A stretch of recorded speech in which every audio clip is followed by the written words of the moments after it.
খুলনা মহানগরে শুরু হয়েছে বিএনপির দ্বিবার্ষিক সম্মেলন। যোগ দিয়েছেন নেতাকর্মীরা। দুপুরে সমাবেশে ভার্চুয়ালি যোগ দেবেন দলের ভারপ্রাপ্ত চেয়ারম্যান তারেক রহমান। এদিকে ঢাকার ধামরাই সহ 10 জেলায় বিএনপির সমাবেশ আজ। 16 বছর পর সার্কিট হাউস ময়দানে খুলনা মহানগর বিএনপির দ্বিবার্ষিক সম্মেলন চলছে। দলে দলে যোগ দিচ্ছেন নেতাকর্মীরা। দীর্ঘদিন পর সম্মেলন হওয়ায় উচ্ছ্বসিত নেতাকর্মীরা। সভাপতি, সাধারণ সম্পাদক ও সহ সাংগঠনিক সম্পাদক সহ 3টি পদে প্রতিযোগিতা করছেন 12 জন। 505 কাউন্সিলর ভোটাধিকার প্রয়োগের মধ্য দিয়ে নেতা নির্বাচিত করবেন। এদিকে ঢাকা, রাজশাহী, গোপালগঞ্জ, নাটোর, নড়াইল, নরসিংদী, গাইবান্ধা, রাঙামাটি, মাগুরা ও মুন্সিগঞ্জে জেলা বিএনপির সমাবেশ আজ। দ্রব্যমূল্যের ঊর্ধ্বগতির রোধ, আইনশৃঙ্খলা পরিস্থিতি উন্নতি এবং নির্বাচনী রোডম্যাপ ঘোষণা সহ বিভিন্ন দাবিতে এ কর্মসূচিতে অংশ নেবেন দলটির কেন্দ্রীয় নেতারাও।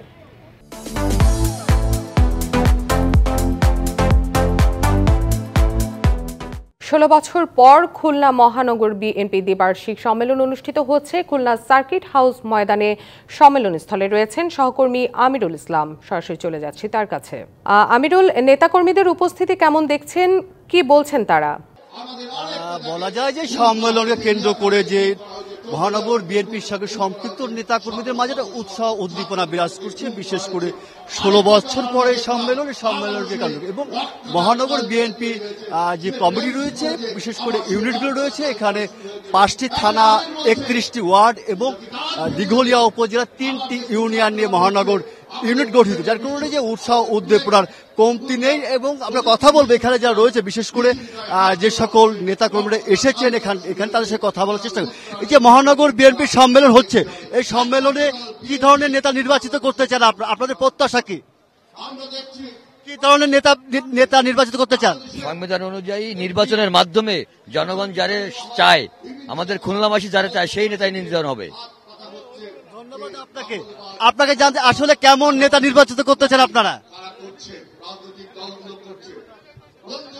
আমরা চাই ভালো একটা নেতা নির্বাচন হোক, সুষ্ঠুভাবে নির্বাচন হোক, সুন্দর নির্বাচন হোক, যাতে চাঁদাবাজি না করে, দুর্নীতি না করে, সুন্দরভাবে আমরা একটা নির্বাচনের বক্তা চাই, লিডার চাই, ভালো বক্তা, সুন্দর নির্বাচন হোক, আমরা এটা চাই। কথা বলবো আপনাকে আসলে কেমন নেতা নির্বাচিত করতে চান, একটু বলবেন কেমন নেতা চান? খুলনার বাড়িতে ভালো একজন লিডার চাই, যে খুলনা সাজাতে পারে আমাদের, আমরা শান্তিতে থাকতে পারি, মিল কারখানা খোলা হোক।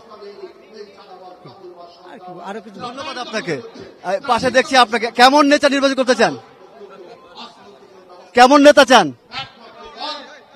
ধন্যবাদ আপনাকে। এবং যেমনটি নেতা কর্মী যারা আছেন তাদের কিন্তু একটা প্রত্যাশা এখানে দেখেছি, এবং তাদের যে প্রত্যাশা যে জনবান্ধব হতে, কর্মী বান্ধব না, যাদের মধ্যে জনসমর্থন আছে এমন নেতা নির্বাচিত করতে চান। এবং এই নেতা নির্বাচনের জন্য একটি ব্যতিক্রম ব্যবস্থা রয়েছে, যেটা কাউন্সিলর ভোটাধিকার প্রয়োগের মাধ্যম দিয়ে এই যে 3টি পদে নির্বাচিত করুন। এটাই ছিল সর্বশেষ অবস্থা। জি আমিরুল, ধন্যবাদ জানাচ্ছি আপনাকে।